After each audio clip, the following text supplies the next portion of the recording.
Andali na. Yun! Ang laki.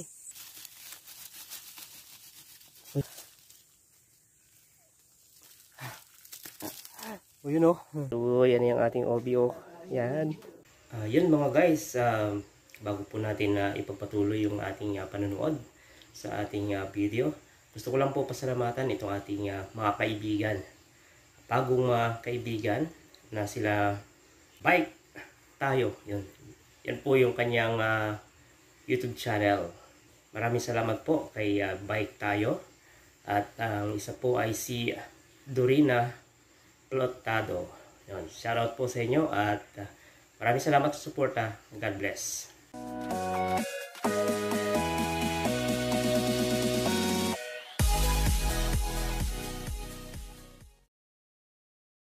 Good morning ka na, anak. Good morning, guys. Yes, hello guys, good morning at welcome back sa aking YouTube channel. So for today's video ay pupunta kami ng bukid kasama si Misaya at si Mama. Ayan, so kukuha tayo doon ng ubi at singkamas. So ay may dala-dala kaming baon, tapos may dala-dala akong pantanim na ubi, 1 piraso guys. Ito yun, pamtanim na ubi yan, tumutubo na siya.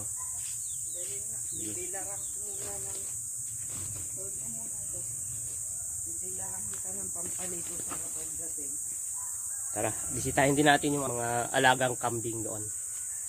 O tara, sa bukid. So yan guys, dahil summer ngayon, ang mukha ng ilog ay ganyan. Hindi na umaagos yung tubig. Ang daming gabi. Punta dun. Oh, si Bunso. Munti ka na. Munti ka na mouth balance ha. Dito. Munti ka mouth balance ang aming Bunso dito ah.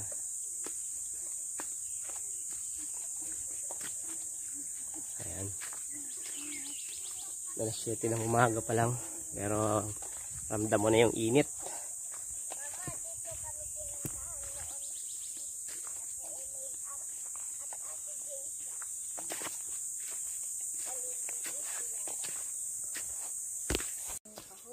Hello guys, andito na tayo sa bukid ni Papa. Kakahingal ang pag-akyat sa bukid. Ay yung ginagawa ni Papa araw-araw. Naayos niya yung kanyang mga kahon ng pagtataniman ng palay. Ito nakaprepare na para sa susunod ulit na taniman. So doon tayo punta. Dito ang daan. Ha? Pawis na ang aming Bunso. Doon ako kukuha ng ubi mamaya, doon sa part na yun. Papa. Oh, sige, sakay sa likod. Dali lang. Ayusin ko lang yung ano. Oh. Saan? May singkamas pang natira.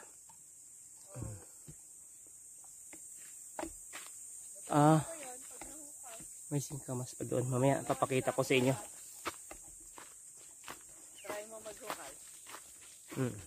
Pati ako. Baba ka na anak. Kahit 3 piraso lang kainin natin. O yung tubig. Ano? Yun. Tara. So Iwan mo na ako. yan yung pinaghukayan ng mga singkamas dito. Dati pinakita ko sa inyo, maliliit pa to. O to. Ay yung dati na nauna dito sa taas. Ubos na yon. Nabinta na nilang lahat. So try natin maghukay. Mga 3 piraso lang siguro. So ganito lang kalago yung baging, mga baging ng singkamas kapag tinanim mo siyang summer. Kaya mas mainam talaga magtanim ng singkamas pag ganito summer. Hindi siya lalago ng mabuti yung kanyang baging. Pero malalaki ng laman niya. Hukay tayo dito. Panak. Ay, Oo. maghuhukay ako sana. Hukay ka din. Oo. Ikaw magtanggal nito. Oo. Andali Yun, anak. yun. Ang laki. Oo. Alis dyan. Alis anak. Mastusok ka. Oh. Yan oh. Pakita mo sa madlang people oh. Oh, wag anak. Hindi mo pa kaya yan. Oh. Laki. Oh, oh. Yun. Yun. Oh, laki. Ang laki. Laki. Tayo. Ito pa. Saka, yan o. Yan. Oo. Kamas yan. Ito. Laki din. Oh. Oh. Yun. Oh, dalawa. Dalawang laman. Oh, Isa last yun na. at dalawa Ano na. lang. Yan o. Yan. At mainit. Experience lang ba natin yung dati nating buhay na nagkukay tayo ng Oh. singkamas. Wow. Isa. Okay na. Tama na yan. 3 pirasong singkamas sa loob lang ng 1 minute na paghuhukay. Okay, tara na anak. Guys, nandito na tayo sa isang part ng lupa na pataas. May tuno. Meron akong tanim dyan sa part niya. Mayroon. Hanapin ko siya kasi patay na yung mga baging ng ubi. Kaya medyo mahirap-hirap na yan hanapin pag ganyan. So, iwan ko lang sila dito. Dito lang sila tatambay. Oo, punta ko doon. Malilim dito. Kaya dito sila tatambay. Yan, may alateris oh. Meron, yun oh.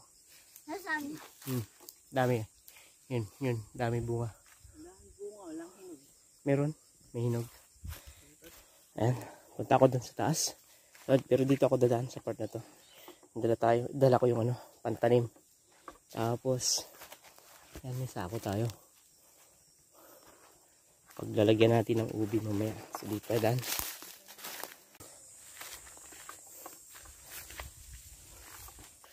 Bunga ng ubi. Pwede tanim din to. So guys, try natin maghanap. Kung makakakuha tayo dito, makakita tayo ng ubi.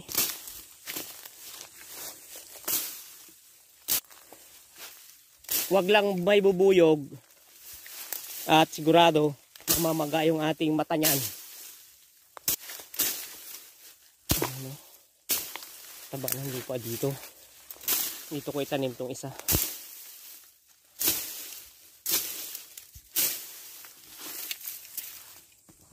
So, yun guys. Tanim na natin dito yung dala-dala ko. So, lalambot lang din ito kapag tag-ulan na. Yung lupang to. Ang ganda yung lupa dito eh. Ayan. Hindi naman yan masisira kahit na araw pa ngayon. Basta nakalupa na siya. Okay na yan. Pag yan ay nabasa ng ulan, tutubo lang din yan siya. Okay.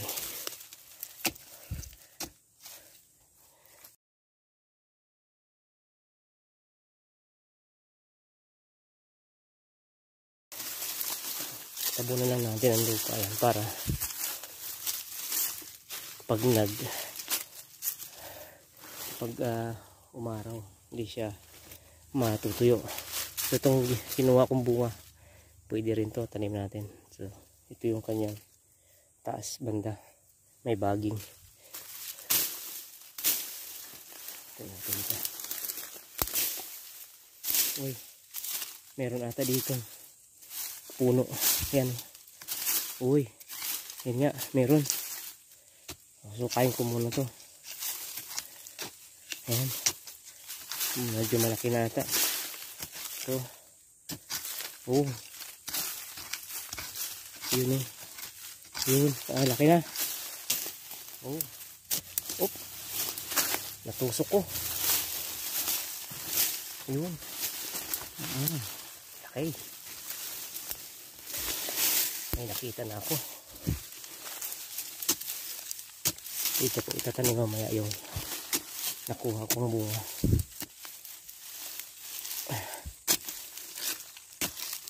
So ito ay papabinta natin kay mama sa bayan.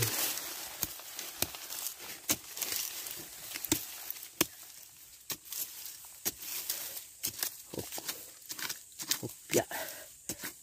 Op, wag lang matusok. Oops.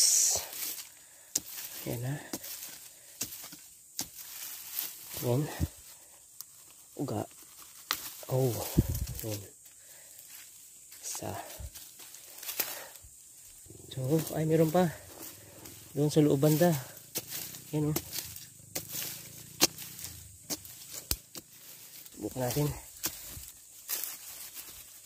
Uy, matigas pa. So, baka mamaya mahaba pa to.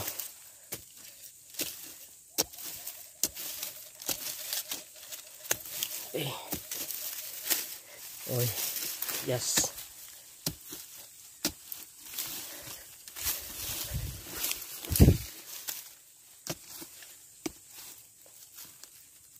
Uy, mahaba ito yung isa. Tigas. Ayan. Mas maganda siya itanim sa ganitong elevated na lupa para hindi mahirap pukayin kagaya niyan. No? Uy, may tarantula.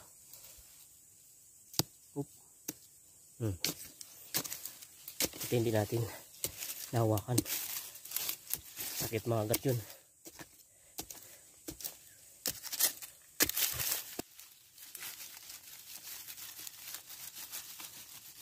Uy, matigas pa. Ayun.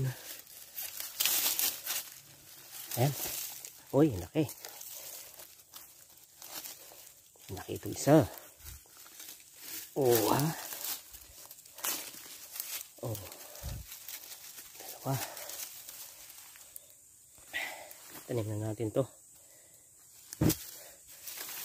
Mabilis lang dumami to, mga ganito. So hindi pwedeng magbaligtad yan guys, kasi pag baligtad yan hindi magiging maganda yung laman niya. Baga hindi siya magiging ganyan ang mukha pag baligtad ang tanim. Saka matitigas yun ang laman kapag baligtad ang pagkatanim niya. Okay, balik lang natin yung lupa. Yan. So guys, ano, may nakita ulit ako. Ito. Yan. Yan o. Diyan lang ako humukay kanina. Yan, tinabunan ko na ng mga damo.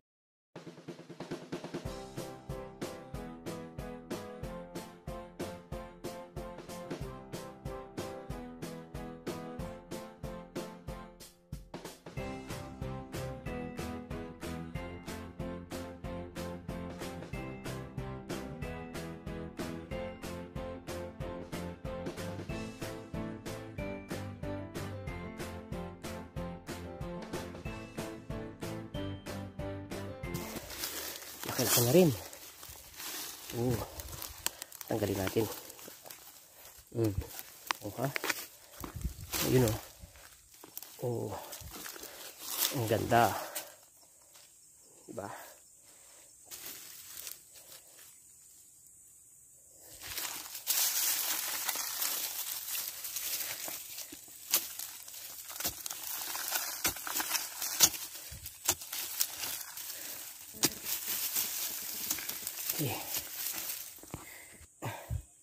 Guys, may nakita ulit tayo dito. Ayun umuumbok na yung lupa. Siguro dahil mababaw na yung ubi, malaki na siya yung laman, kaya umuumbok siya. Ayan So, dyan lang yung nahukay natin kanina.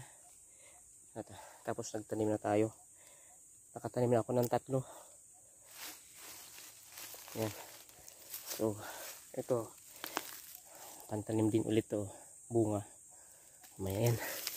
So ito, hukayin muna natin to kung gaano na siya kalaki. Yan.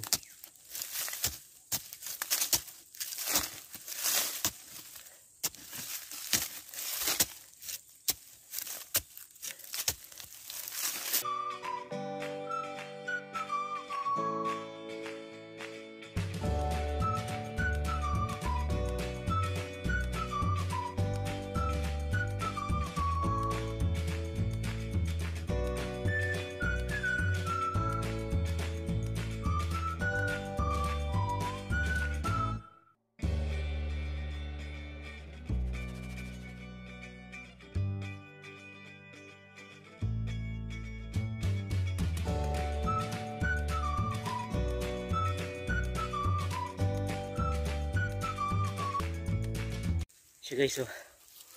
Yun, yung purba ng ubi. Yung laman niya, oh. Bumalik pataas. Oh. Ito yung pinakapuno niya. Ito. Dito. Bumalik siya pataas. Ayos. Try natin kung pwede na makuha.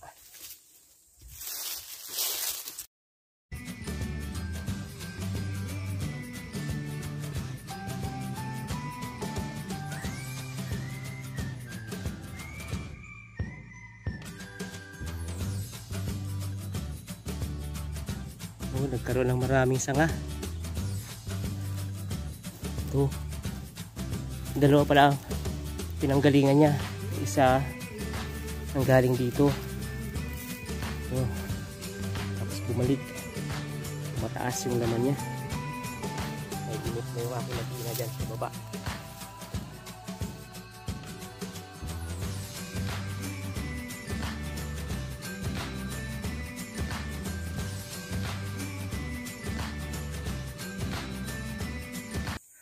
Okay na. Tama na yan. Mabigat na to. Baka hindi ko na kayang buhatin. Dami na. So, ganyan yung mukha niya guys. Oh. Oh. Ba. So, itong variety ng ubi na to, hindi siya yung kagaya nung nahukay ko kanina na purong-puro. Yun. Ito. Yung kita niyan, hindi na siya masyadong violet. So, siya yung klase ng ubi na bumabalik yung laman kapag magulang na. So, sasako ko na siya at naghintay na yung mag-iina ko sa baba. So guys, yan, ganyan nakarami yung nakuha nating ubi. Yan, isang sako. So nasa ano siya, estimate ko 15 to 20 kilos to. Ay, tara, ba tayo? Ito. Dami. Kinain nyo na yung iba? Isa lang. Sige. Dami Tara. pa dun. Baba na tayo. Ayan. Mga bunga ng malunggay naman ang kukunin ko. So yung may nakita ako doon. Tingnan ko mamaya. Para maliliit pa yung bunga niya. Tapos meron pa doon. Sa taas ng kubo ni Papa. Ay, oo. Sige. Antayin nyo ako dyan. Ang yung kambing pala hindi ko maipapakita. Nandun daw. Sa kabila pa. Mga langka na siya dito. Ayun, may mga tilapia pa pala. Dami na. Ayun, oh. Ayun. Oh, yun, oh.